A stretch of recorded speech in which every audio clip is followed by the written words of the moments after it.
Hi folks, in this video I'm back on my beloved Bodmin Moor. Flipping love it here, and I'm going to go up to the distant quarry there, and hopefully this superb light will last. I hope to get some shots of the cheese ring, which is a massive stack of granite, a natural rock formation. But there are so many gems just around this area, like just over there, I've forgotten the name of it. King's something or other mine. Oh no, Phoenix mine maybe. I've been here before and taken some really good infrared shots of that, which I'll show you later. And yeah, also you've got Galitha Falls, which I did in a previous video. It's also got a standing circle, standing stones. So I'll show you some images of that.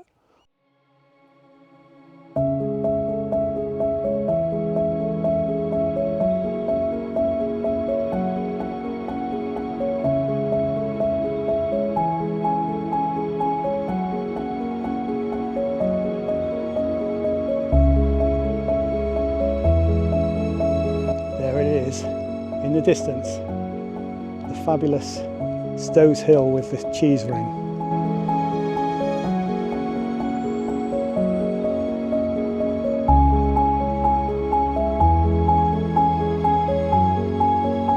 So here we are, the fabulous cheese ring. Oh, it's a bit of a hot walk up that hill. It's quite steep, but it's really good for you, especially on an empty stomach.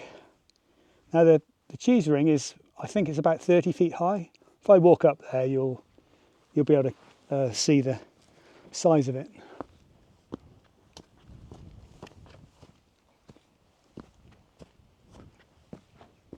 Oh, pretty impressive, eh?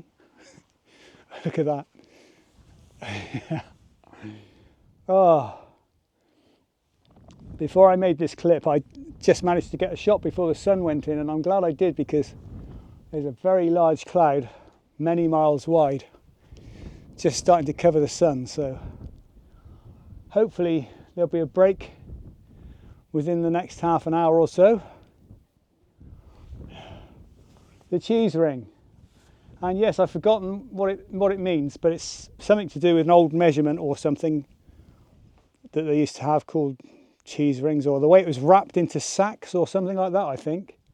You'll have to look it up for the proper definition, but anyway, it's the cheese ring.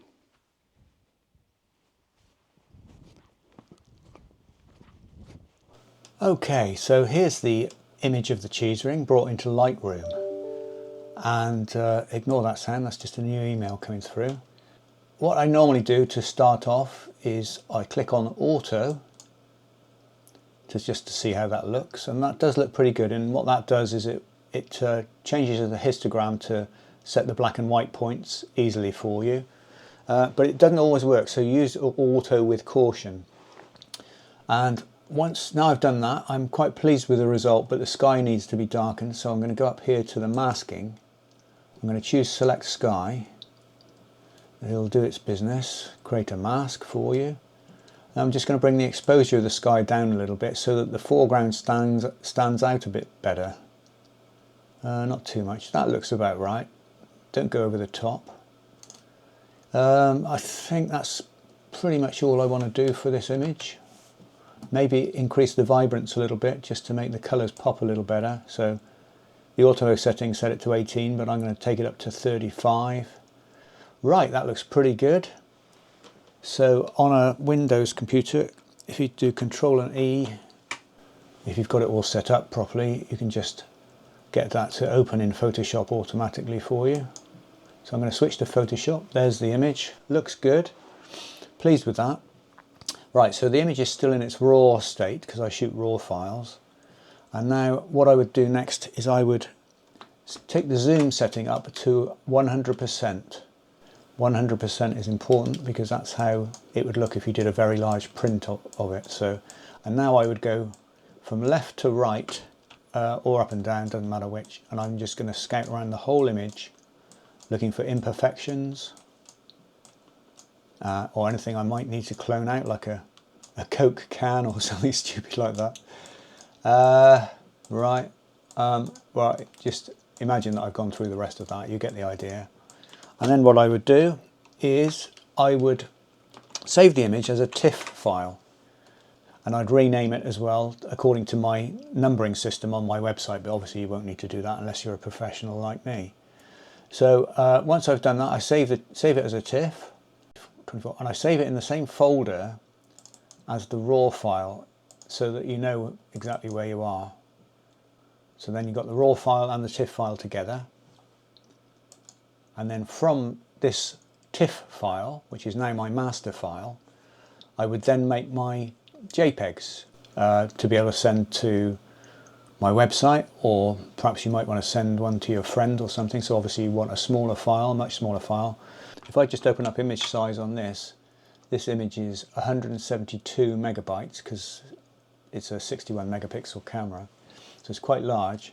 So to send it via the web, you'd probably want about, I guess you probably want about 1,000 pixels wide. So it's a much smaller image, which is much easier to send via the web.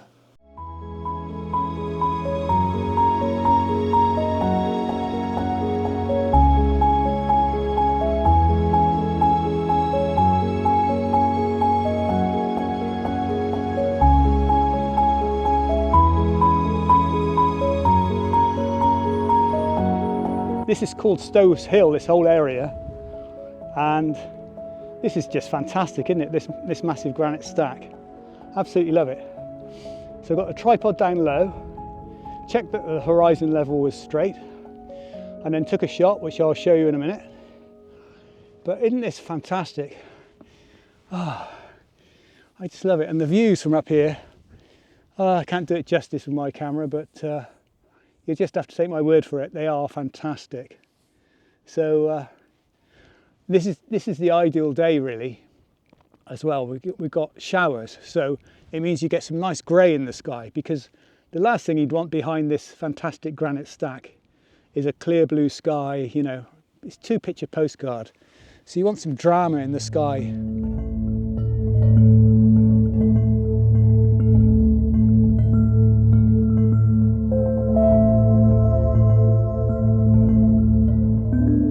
So this is another good angle of these fabulous granite formations on Stowe's Hill, and I'm just going to try and find a good composition. I think the rock on the right is slightly too dominant, and I think I prefer the shapes of the other one, and that's not bad. So I'm doing the right thing. I'm hand holding now, and I'm just going to try and find my composition before I actually put the tripod down in the right place. So excuse the jerky camera movements. Let's see if it's better without that one on the right. Yeah, high viewpoint's good. Now this rock on the bottom left is slightly dominant, so I'm going to put, yeah, I think that's a good compromise. Something like that. Pretty good. Foreground rock not too dominant. One on the right gives a nice bit of shade, so it's nice to have a dynamic range in your images. So this has got a nice deep shadow on the bottom right. Yep, that's where I'm going to put my tripod.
Hey you lovely people. Today I'm in the wonderful village of Zennor, and this is Zennor Church. It's probably got a proper name, you know, named after a saint, but anyway, it's Zennor Church.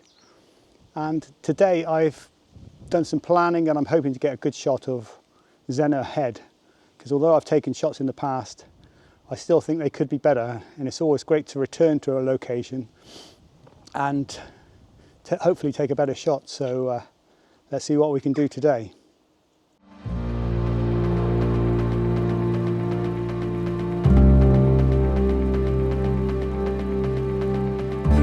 This beautiful plant is called chicory.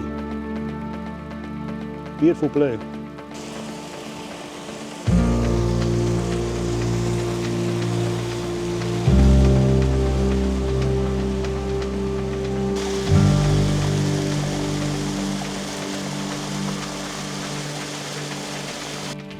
So it's a muddy and very rocky and narrow path with gorse on either side, so I shouldn't have been wearing a smart shirt like this. What an idiot. But hopefully you get a good picture at the end. Everything's worthwhile, isn't it? So it looks like I've timed it right because the tide's out, which is what I wanted to be able to show the beaches. But not only that, if you look at this headland, you can see that because the tide's out, the level below you see the orange line, it's a bit far away I know, but there's a faint orange line which is a lichen, and below that there's black, and that's only visible, the black is only visible at low tide, and that makes the whole scene over there look a lot more dramatic, I think, especially with side lighting. So I've timed it so that the sun's behind me now, so it's casting some side lighting on, which gives those rocks some nice black shadows, which makes them stand out really well. So can't wait to get down there and get the image.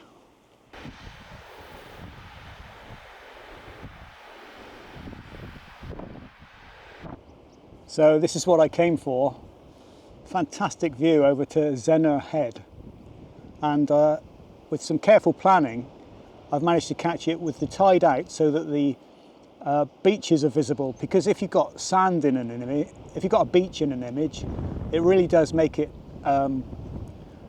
much more interesting. The other thing about planning as well is I made sure the sun was over there, so although it's October, and what a day, I'm in my shirt sleeves, although it's October, the sun's just about low enough, and it's midday at the moment, so it's just about low enough to give some nice side lighting onto the edge of the headland there. So yes, my concept has been realised, my picture has been made. So I'm very pleased about that. And I could sit here for ages. It's so good.